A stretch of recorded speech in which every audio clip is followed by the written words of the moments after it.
I think it is a great moment for me to see my so great friends here. Dr. B. Suresh, I know him for last maybe almost 40 years, and so is Dr. Surinder Singh, and also Dr. Kamat. And I will introduce, I have the privilege of introducing Dr. B. Suresh when I met him long back when he was professor of pharmacology. Pharmacology, he rose to the eminence, not only in pharmacology, but in entire pharmacy education system in the country, not only in the country, but across the globe. So many initiatives he took it that now he has colleges across the country and also started innovation in how to do with that. And also is I would say, the father of Farm D course in India. So I am proud of Dr. B. Suresh. And my friend Dr. Surinder Singh, I call him a very dynamic, revolutionary person who was Drugs Controller General India, and most of the changes which you see today, which have taken for simplification of of regulatory process and making it simple yet at the same powerful tool of regulatory process as anywhere in the globe. And I am very happy that Dr. Kamat, the quality head in Dr. Laboratory, is also here. Now I will just start this discussion of industry academia, and I would say here are three gentlemen. One is Dr. Suresh, who has who heads the Pharmacy Council of India, rather governs the entire pharmacy graduate, postgraduate, and doctorate in India, who ultimately either become the faculty members or join the academic institution as a scientist or become entrepreneur or join the industry and develop drugs. Now this requires not only the better understanding of the pharmacology, different disciplines, but also how to convert idea into product. Now when you have an idea and product, you have to have two important things. One is that you have to have a complete understanding of the translational mechanism, the regulatory process, and in that, most important thing when you work for a drug rather than other commodity is the quality.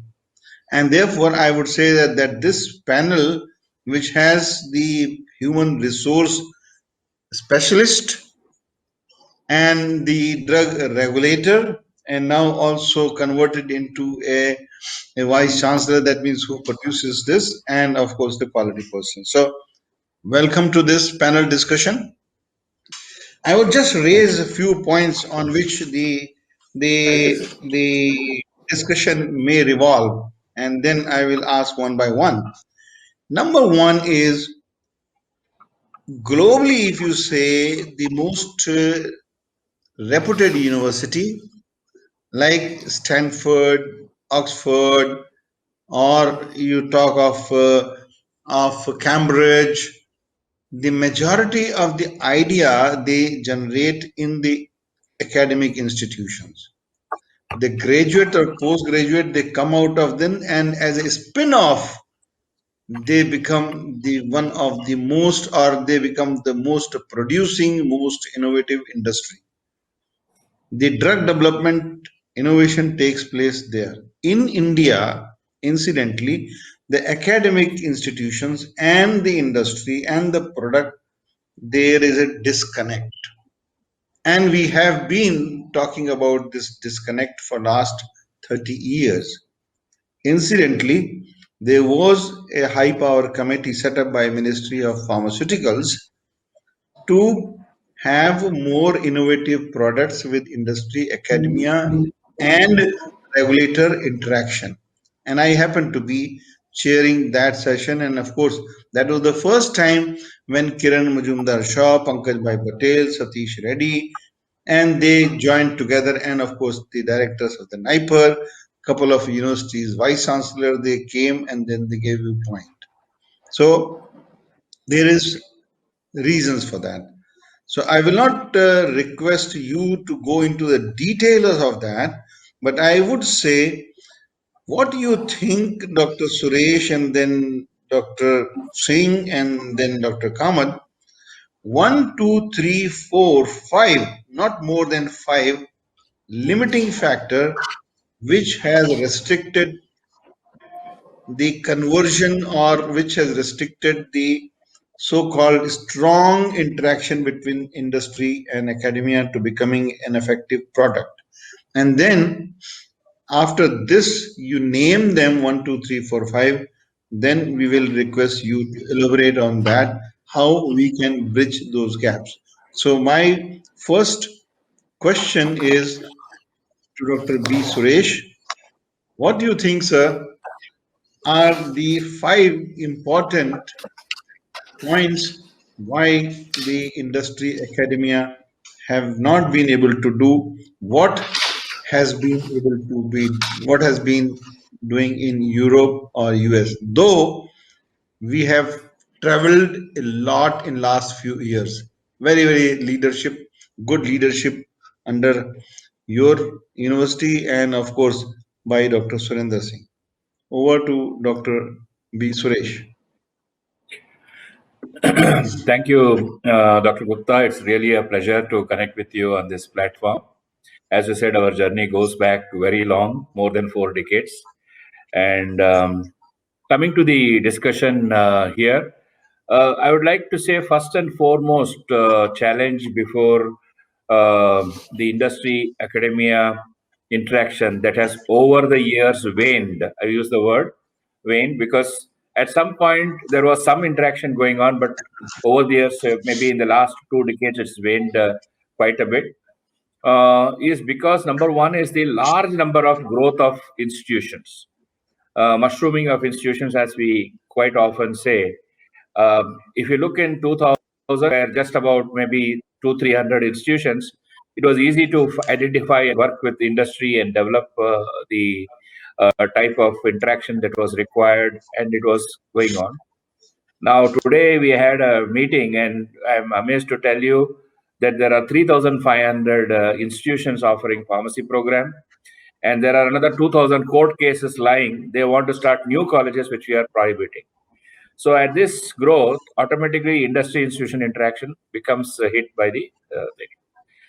The second point I would like to mention is the what we became as a specialist universities. Over the year, we went out from the multidisciplinary universities to specialist university. We have a medical university, we have a technological university, science university is pushed to the corner with just arts and science programs. There is no interaction taking place anywhere to come out with new ideas. We all work in isolation.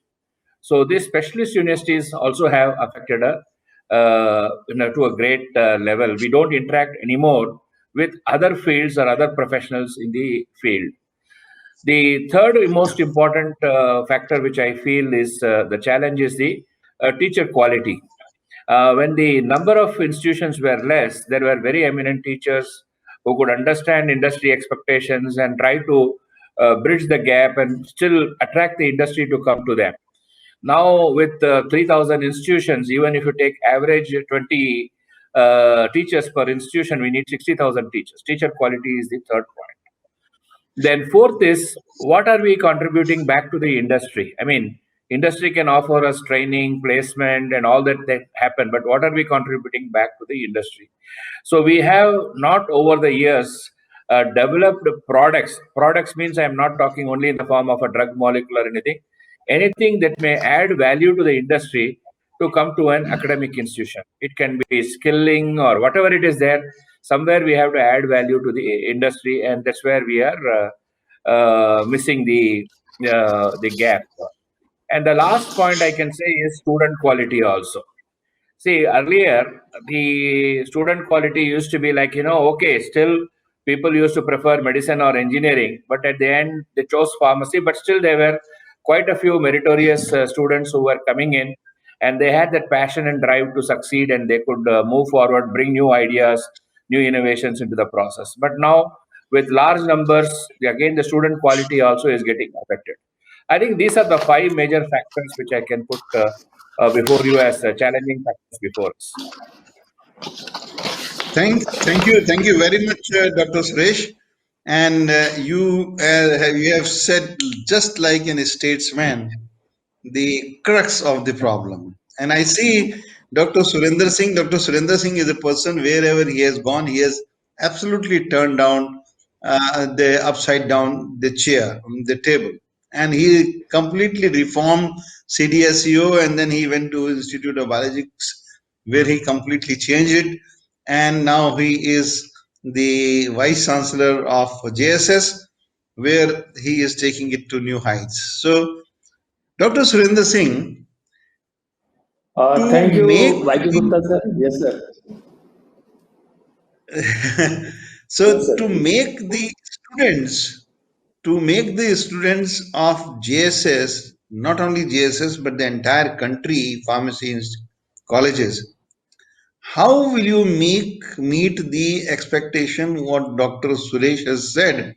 A, improving the quality of the teachers so that they can train the students which is required in the skills and the knowledge which is required by the industry for drug development. B, how the quality of students can be improved, intake as well as offtake.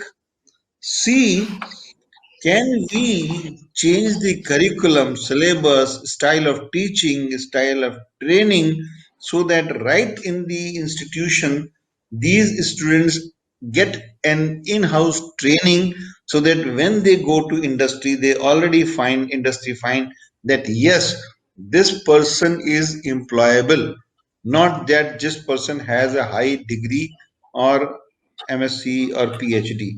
Over to you, Dr. Surinder Singh. Thank you, sir. And I think to take the answers to these various queries which you have raised one by one is that I think the main stumbling block which are there in the students or between the academia and the universities and the higher education institutions is that there is a gap in the contextual understanding between academia and industry with the requisite skills and competencies, the knowledge requirement, the deep understanding of the regulatory requirements and the industrial requirements between the academia and the industry.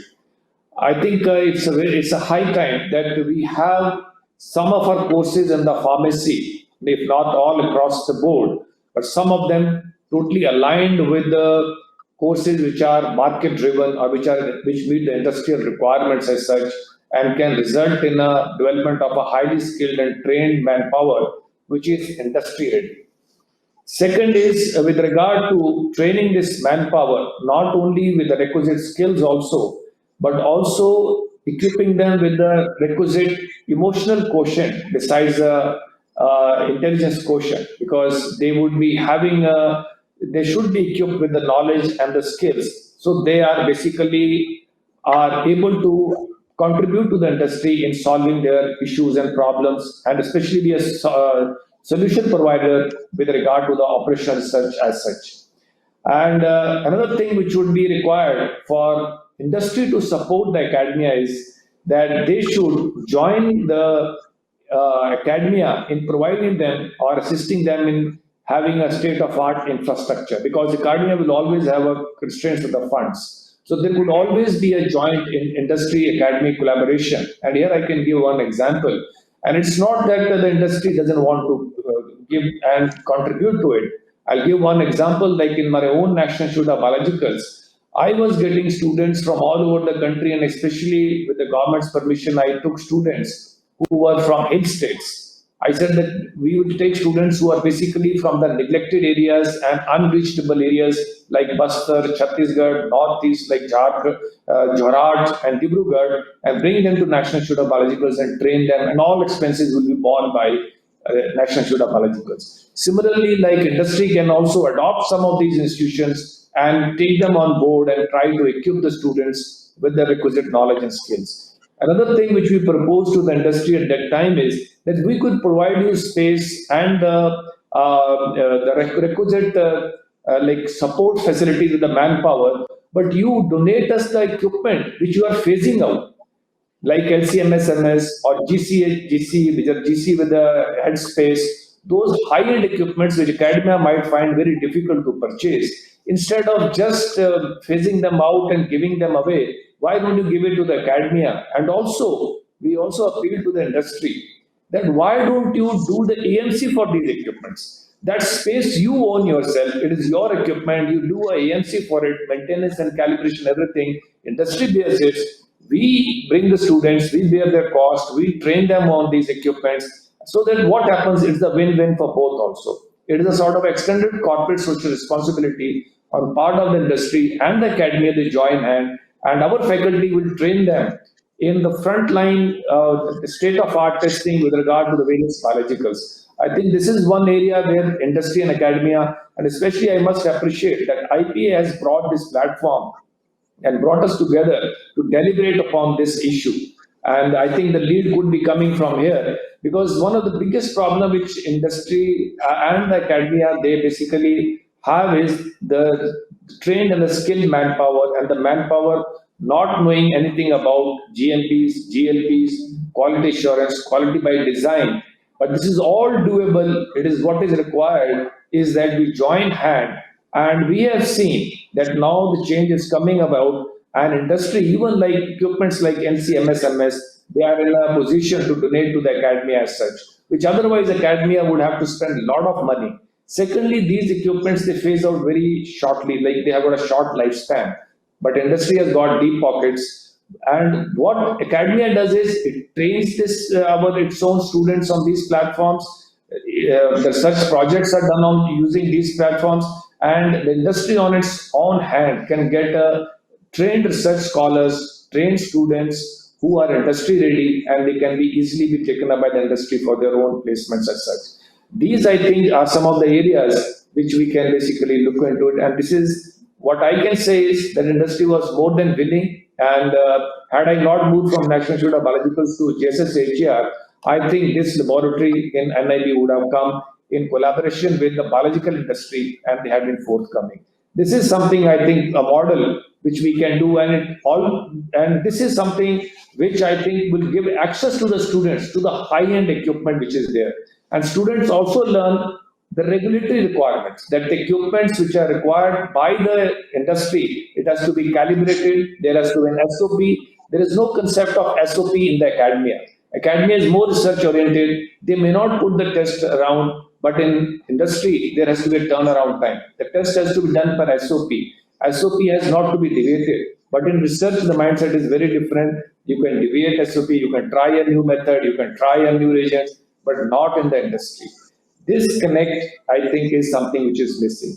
And the last thing which I would like to tell over here is that this lack of the regulatory knowledge and the skills which are there in the academia, this is also coming in the way of their understanding that even if they develop a product, when they scale up the product, it does not reproduce the same results which it was producing when it was done at a very small pilot scale.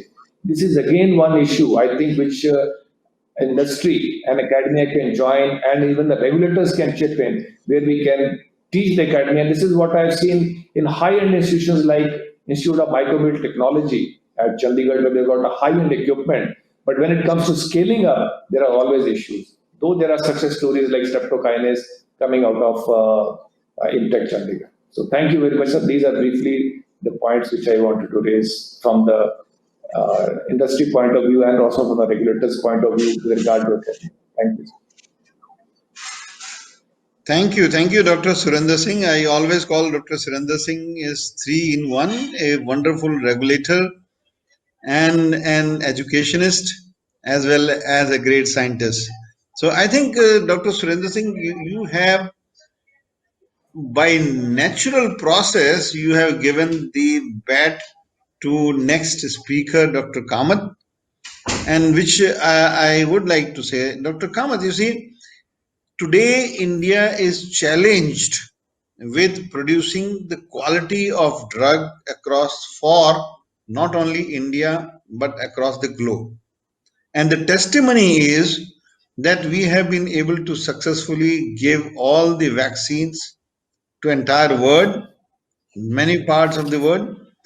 We have been exporting our drugs to so many countries, 139 plus countries, which testifies that the drugs are of quality. Yet, as Dr. Surinder Singh said, the academic institution has still to gain much vision and practical approach for the quality.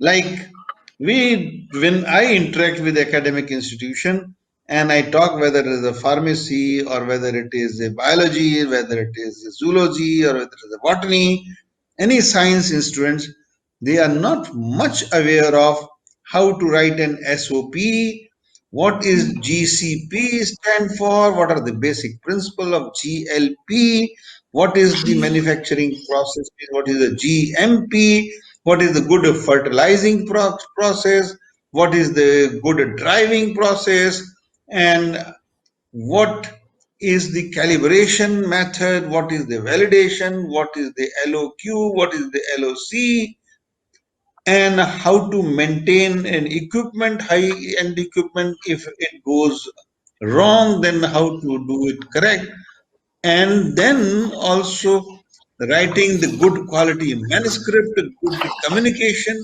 all those quality issues.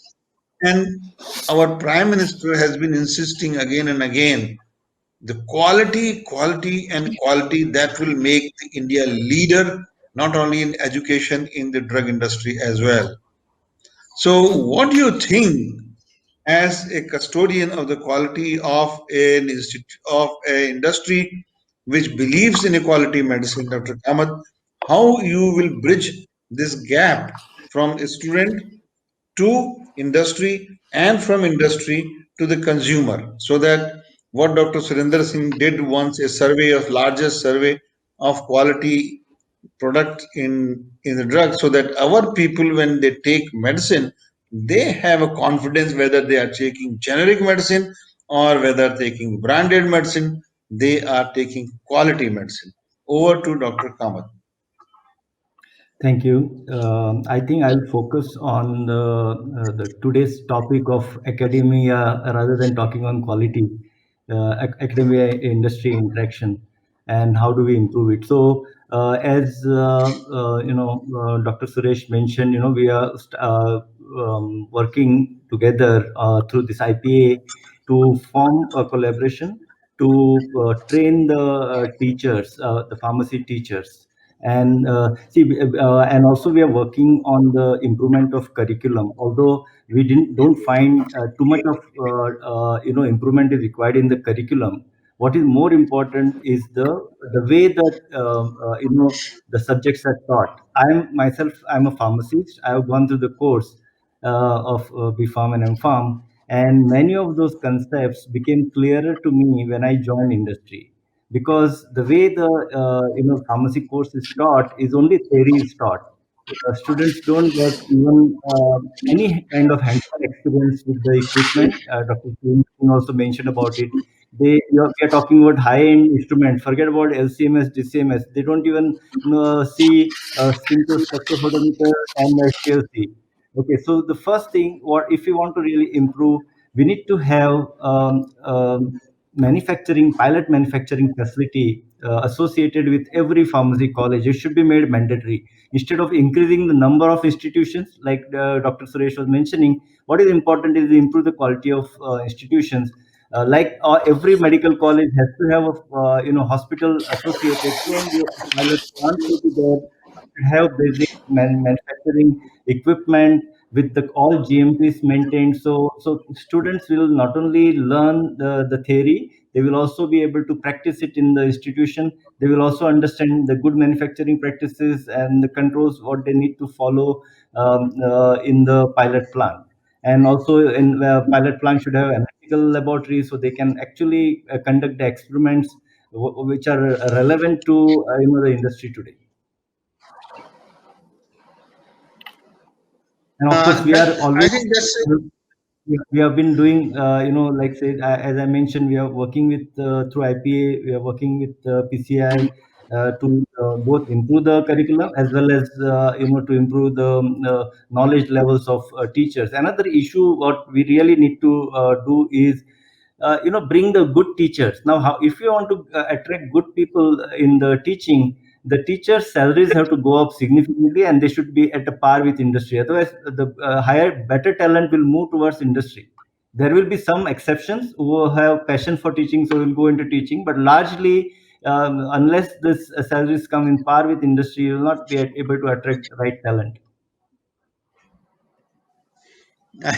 I think you have touched a very fundamental and very sensitive issue, that you increase the salary of the teachers. Of course, never the teacher salary will in India, in at least in near future, will match that of industry. But the teachers have the moral responsibility. They have created, these are the temples of creating education, and that's why the teachers never bother much about they get to 20 lakh rupees, which is equivalent person his student is getting that. But your points are very valid. Now the important issue here is what Dr. Surinder Singh has, and I also believe that we in academic institutions have to create a human resource which will meet the requirement of the industry. So training on GLP, GCP, GMP, quality assurance, quality, all those things, in addition to what you have said, is a must. And this has been the recommendation of our committee also.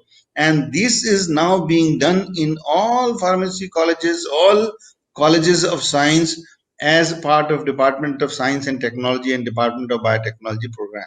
So that is, I think, what we have said is very correct, Dr. Kamat. And also validation, calibration, repairing of the instrumentation. Now I will just come to another point.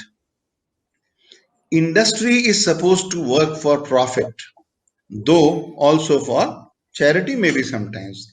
The academic institution primarily oriented for publication and maybe at the most patent, which they may sometimes or may rarely take it forward, rarely, because they do not have funds. What is the reason why the idea house is academia? The implementation upscaling is the industry. In India, there is no effective match between this. So how can we utilize the idea which is generated in academia? Is that the academia making idea which is vague, which is non practical, or is the industry does not believe that this idea is worth taking up? So maybe 1 minute each to Dr. maybe 2 minutes each to Dr. Suresh, and the same points the Dr. Singh, and same point Dr. Kamat. How you think that we can bridge this? I can say one thing to start off. In fact, in my discussions with the Indian Pharmaceutical Alliance, which I've been having in the almost last 6 months, I would like to congratulate IPA for that, for being so willing and giving time. I mean, I never expected that they would be able to spare time for this, but they gave a lot of time, and particularly their chairman, Dr. Satish Reddy. He personally sat for 3 meetings with me, 1 hour, discussing only on the academia interaction, and he was telling me how do we do it. It's a passion for him, and he wants to drive it. So that has told when industry is coming forward so much, it's our duty to see that we also equally move forward with same enthusiasm. And one thing came up was we asked them what is that industry looking for. They the answer which he said is we are progressing towards the students coming out being multi-skilled. I mean, it's not that they should be. Industry is no longer going to hire one person who is a specialist in particular area and then try to work for the next 20 years in that. They would like to see how the student is able to shift from, maybe depending upon the priorities of the company, from one area to another and be able to move on. So that comes back to the question: does the syllabus or the curriculum include now anymore critical thinking capabilities to be coming into the student's mind? Now we are all driven by market, and the syllabus is talked about is okay. If you do this, you get employability. You are not asked for the students to have enough time to bring about that type of critical thinking capabilities. Though the curriculum talks about program objective, program specific objective, all these things we outline, but ultimately it comes down to finish the curriculum, write the examination, and get your degree. I mean, that's where the whole education is driven, and that paradigm shift should come back. That we talk about student thinking in the classroom rather than reading and passing an examination. That's very important factor for the industry to get that type of material where they can drive it to the next level of growth. And that's what's happening in the Western world. A student may have passed and qualify different examinations, but is given full opportunity in the classroom to think independently and bring about what he wants. The second important thing which I would feel is to bring in, though we at the Pharmacy Council has brought in the initial stage uniform curriculum throughout the country, but our wish and desire is over the year we would like to bring in innovation in curriculum also, give that flexibility to those institutions which can handle that flexibility and bring in higher level of education, not the lower level, higher level of education, and that type of innovation in curriculum, not by adding subjects but by bringing such skills which the students can strengthen and move forward, will bring about the what you mentioned in your first opening remark. Can we not have a Stanford in India? That will happen only if we have that type of university where students are able to move around, tinker, do things which is required, and not necessarily driven by the curriculum and passing that particular examination. Then only these things can happen. I think, Dr. Suresh, you have mentioned one thing very important is a critical thinking capacity. And I remember about 10 years back when there was a meeting which you organized in JSS Mysuru on critical thinking, and I delivered the keynote address. And that is what is required. I think I fully agree with you that today we need our students not to cram up the curriculum and then just vomit it out and then pass out the exam. That will not the employability, but to do innovative thinking, out of box thinking, critical thinking. I think that is required, whether you are working in the laboratory, whether you are working as a management, whether you are working as an entrepreneur, or whether you are working as a educationist like you and Dr. Surinder Singh are there. So I think fully agree with that. That is required. Now over to Dr. Surinder Singh for his advice. Yes, thank you, sir. Carrying the discussion further, because I've been interacting with the students and with a lot of inquisitiveness to understand that what goes on in the mind of the students, how much of exposure they have got, and what is happening all around them. Are they aware of it? And what I have found is that, except for a few exceptions which are there is general lack of awareness amongst the students that what are the opportunities which are available with them. And like I've asked them that whether after B Pharma, what they will do, they will do M Pharma, then they will do PhD. Then I said, ask what do you do after PhD? Then they will work as a research scholars or postdoctoral.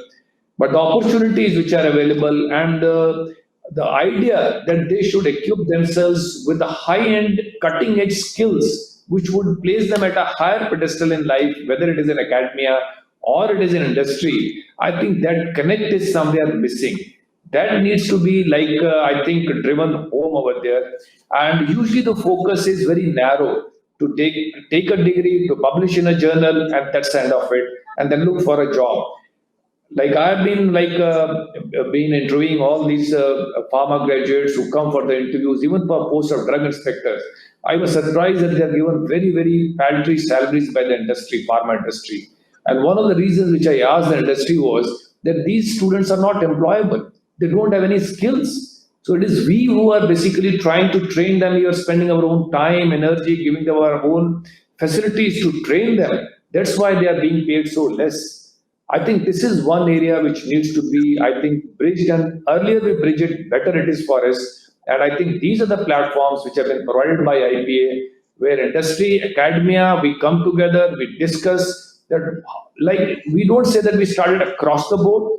We can have start with a small success story, have touch the low hanging fruits, those which are easily doable, and see to it that we create a network of clusters all across the country where industry joins with or adopts some of the academic institutions which are in around them, and have the students being coming to their units or create infrastructure in their colleges itself where more students can be trained. And this can be network created in some of the major cities to start with, and then this can spread gradually over there. I think this is one area, because one issue which has always bothered me is the employability. And that employability hinges on one factor, that is the skills, the knowledge. It is just like, it's not like passing the exams and getting the marks.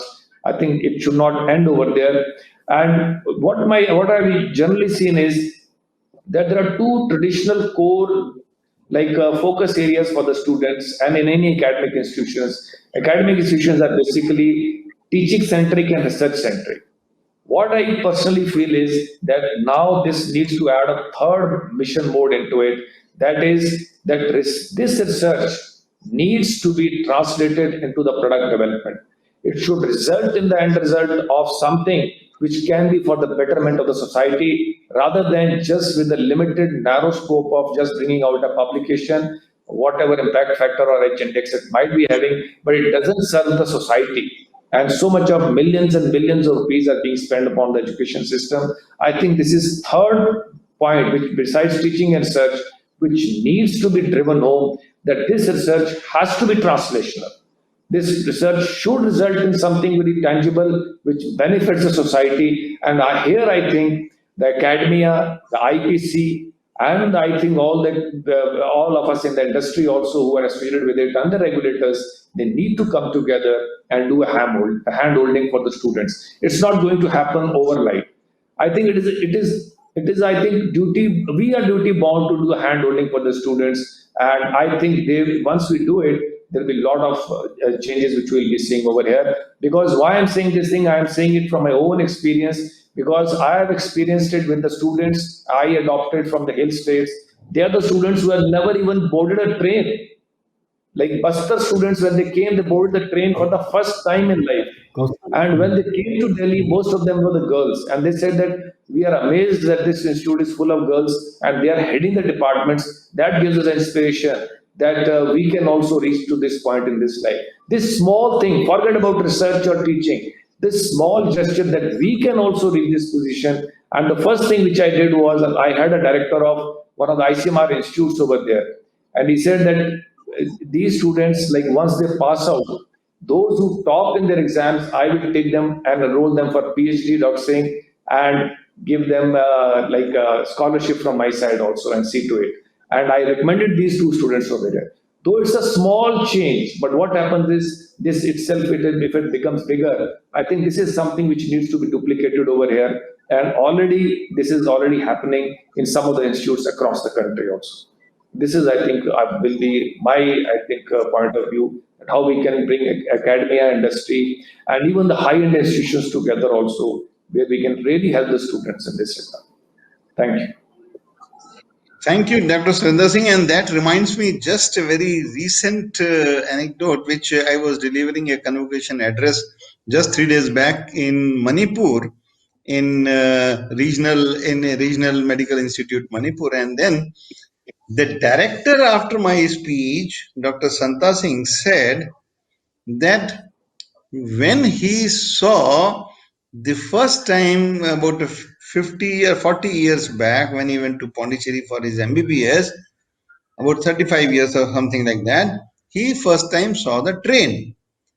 And then before that, his impression was the first bogie of the train is of a bigger size, and then the last bogie is of 1/4 or 1/5 of the size, because that is how you see in the picture.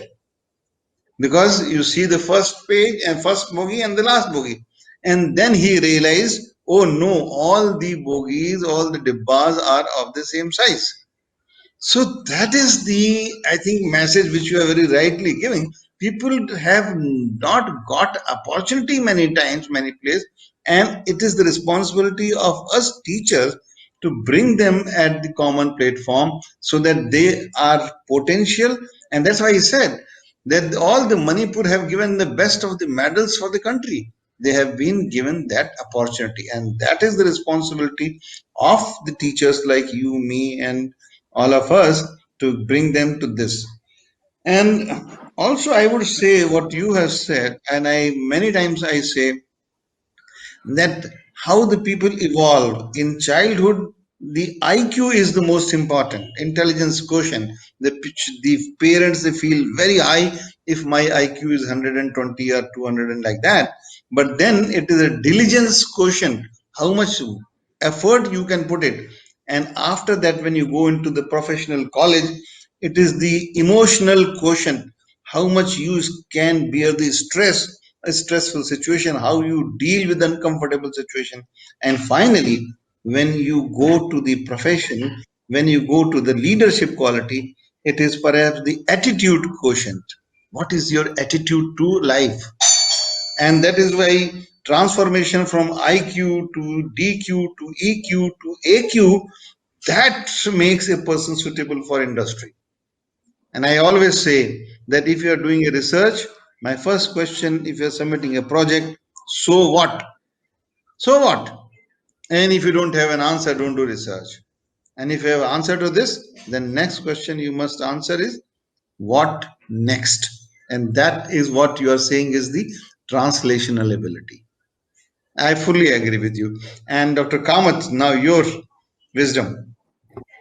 So I'll just briefly add to what your question was about, whether if academia brings a good idea, whether industry will be willing to do, take it forward. Definitely yes, because we are looking for such ideas. So, but the ideas have to be practical and implementable. So to make the ideas practical and implementable, all the teaching has to be applicative, not just the theory, but how that science, or how that concept applies in no practical situation. So that has to be taught. Second thing, teachers have to have understanding of like the drug development. What are the stages of drug development, etc. The teachers should know. So the teachers have to. That's why teachers should be made mandatorily work in the industry for at least a month in a year or so. So get exposure to, they get exposure to development, etc. And then teach the students in a better way by converting the theory into the practice and application. Dr. Suresh, you are the boss of the pharmacy profession in India.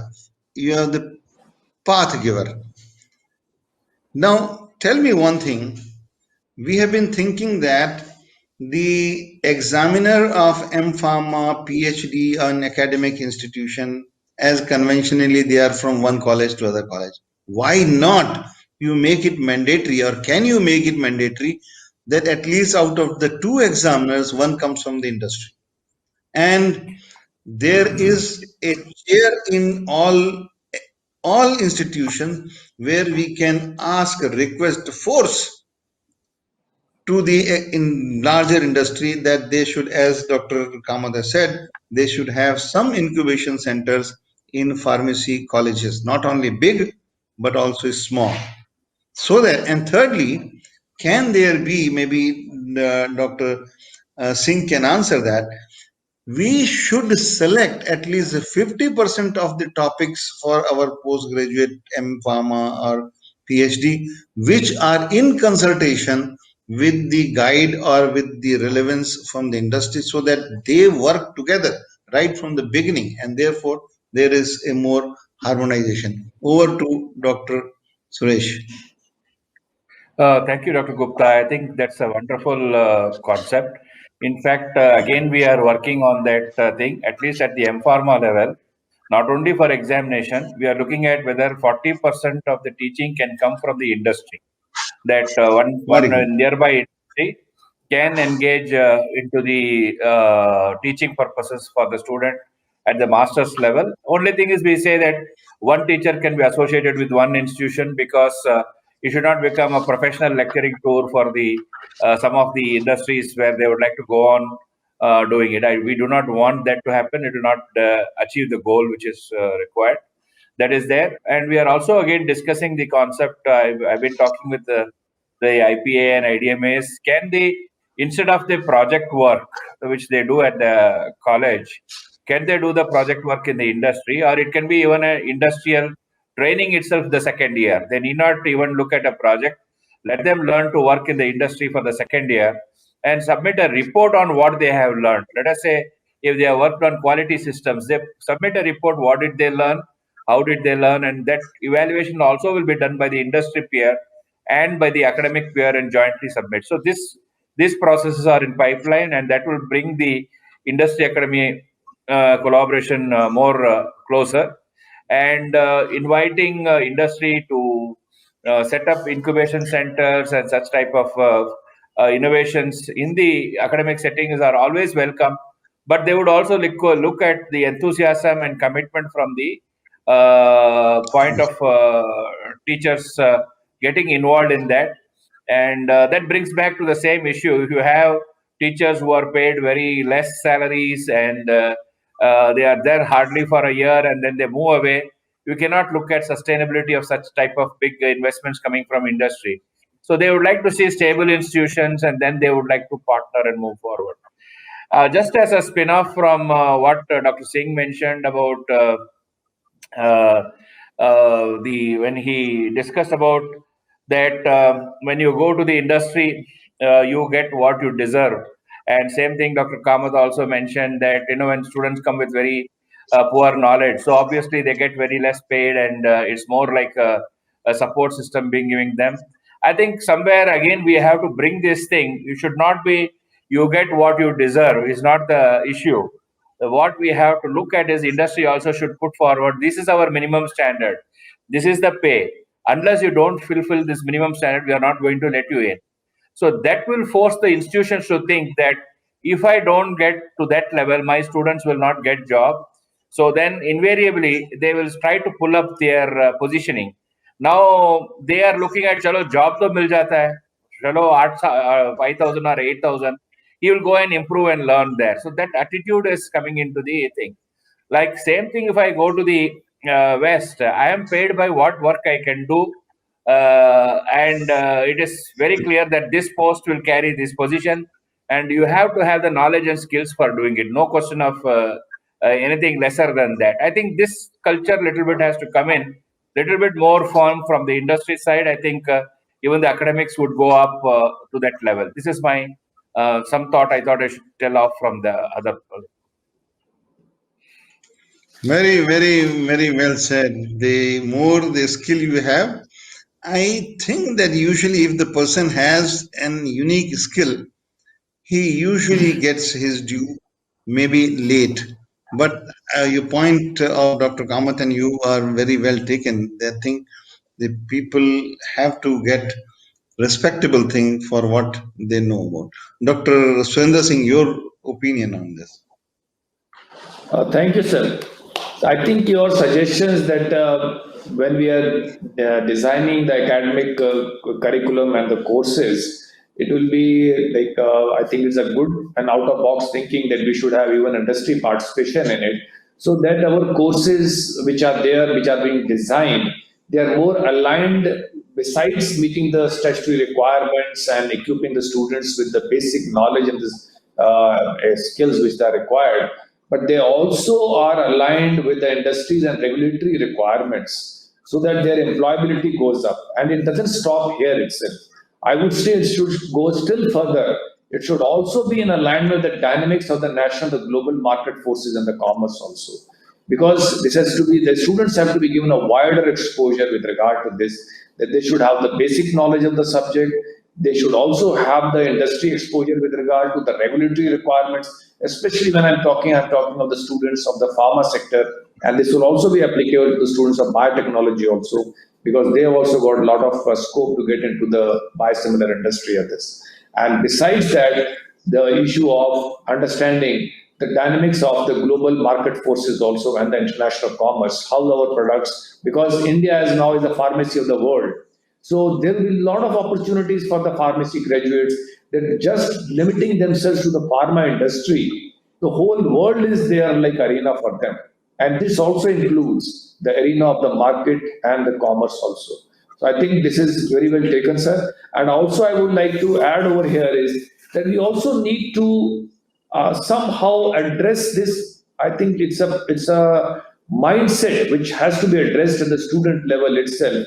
That the entire academia, or it's a generalized statement I am saying, this may not be applicable to some of the institutions, but generally what I just perceived is that academia is focused primarily on research with a very easily achievable goals which are there. Where the whole idea is to come out with some sort of a dissertation work or with a PhD thesis, to submit it, to get a degree, to get a publications. These may not have any commercial potential, and this may not gel with the industry's perspective of what they are looking of innovation or new product or what they could take up at their end also. I think this is one area which needs to be addressed, which I mentioned earlier also, that all this, I think, because it will be appropriate that now we start taking into consideration that we have industrial PhDs, like where the topics and some are those which are multidisciplinary, interdisciplinary, and where industries, as sir has mentioned, that experts from industry are involved also in these projects, so that it is a win-win for both. And it is win-win for the academia, win-win for the industry, and I would also say win-win for the student also, because he gets a lot of insight into the industry requirements, how to do a research which actually gets into the market. Even during this COVID pandemic, what we have seen is that there was a huge potential for these products to come from the academia itself. But industry, one after another, they are doing repurposing, putting the drugs into the market, bringing vaccines across the market.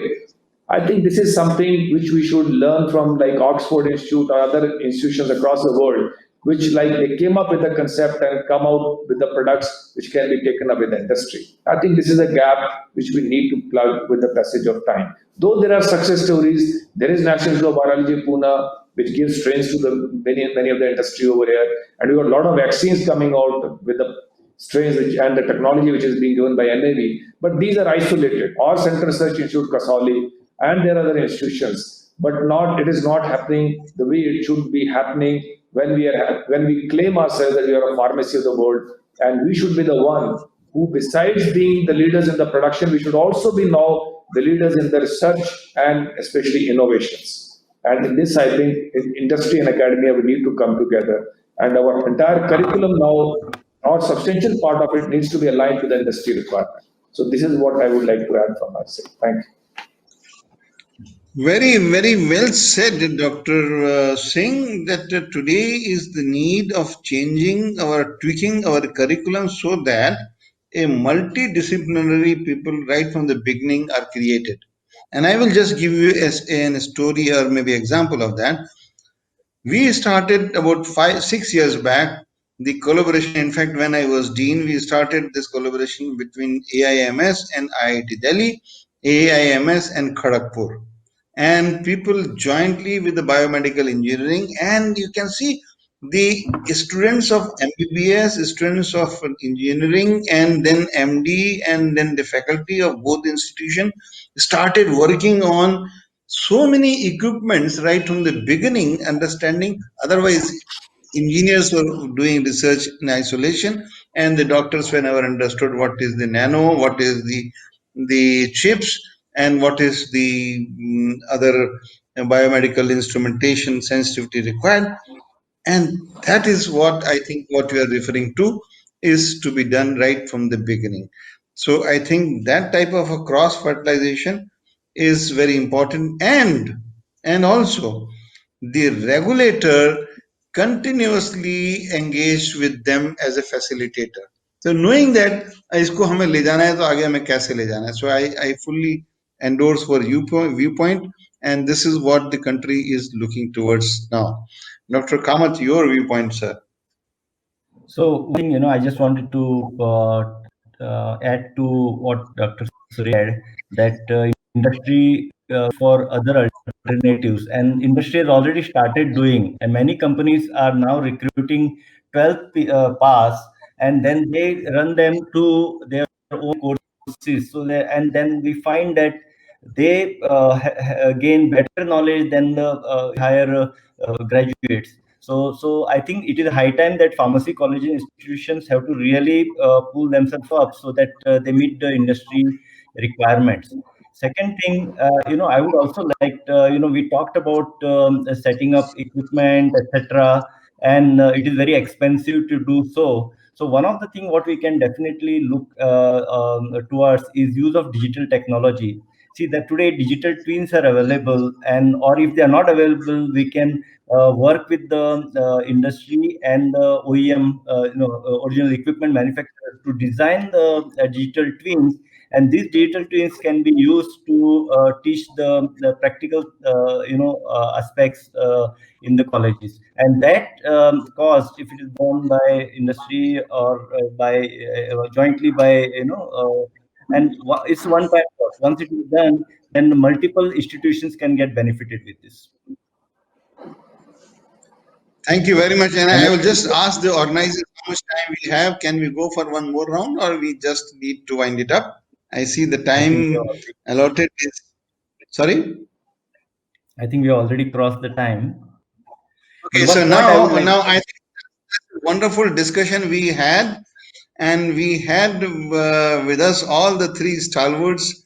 So my last round is to all three panelists, give one message, maybe one liner or two liner or maybe whatever, to academic institutions and one to industry, so that we can think of a great dream come true on industry academia partnership for much better, greater future of pharmaceutical industry in India.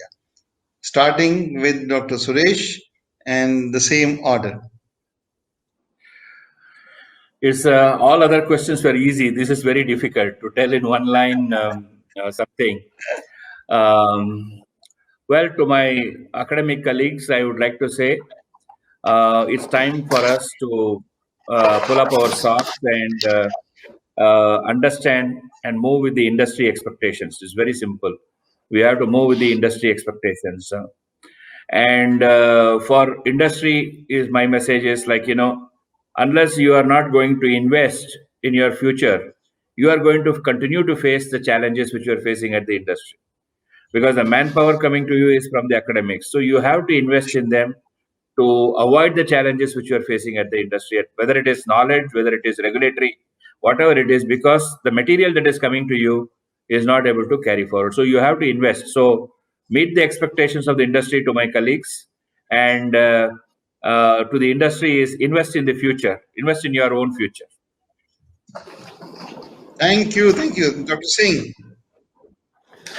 So for academia, I would like to say that it's a high time that now we look into it, that we inculcate into our students the requisite skills which are desired by the industry and which will be more apt for the industry, whether it is with regard to the requisite skills, with regard to communication, the leadership, the personal interpersonal relationship, team player, or emotional coefficient. I think all this needs to be inculcated into the students and to the scholars who are working in the very higher education institutions, and entire academia needs to be geared on these over there, so that industry gets ready-made, industry-ready students or industry-ready scholars who can be basically be taken on board with them.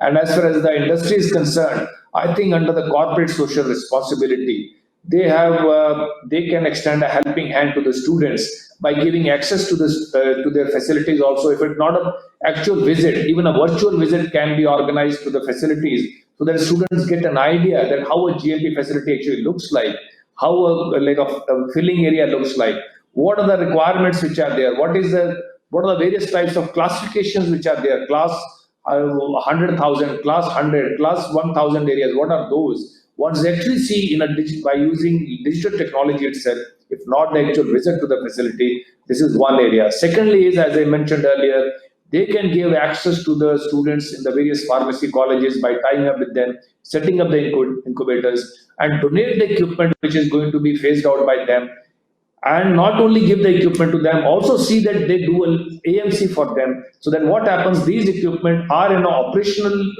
and maintainable level with them, and also inculcate, as we have discussed earlier, the concept of SOP, the equipment calibration, and what are the industry's requirements which the students should fulfill, so that any research which they do would be acceptable to the industry and will result in a takeoff of their like a proof of concept or a product which has developed for the industry to take it further away. With these words, I thank our chairman, sir, for giving me the time. Thank you, sir, and I pay. Thank you very much. And Dr. Kamat, last word. Yeah, so I completely agree. It's a joint responsibility of industry and academia to improve the quality of education, especially the pharmacy education. And industry is very eager in doing so. And Dr. Suresh knows that how far we chase him for doing the things. So, but we want the results yesterday. The people who have worked in industry, we want things to move fast. And I want that when industry is extending the hand, academia should really grab that hand and ask for what they want, and industry would be, I'm sure, will be willing to do so, because it is finally in the interest of industry. Thank you very much for this opportunity. Thank you very much. So thank you all the three great panelists. So my last request would be to IPA that we will have the impact assessment of this panel discussion either at Ooty or Mysuru or Hyderabad, and then we will see that what has been the impact of this. So 2:1, so Mysuru is the first choice, and then the second impact assessment would be at Hyderabad. So I am not putting a pressure on you, but that is my right. So thank you very much. Thank you. Thank you, sir. Thank you, sir. Thank you. Thank you for all this.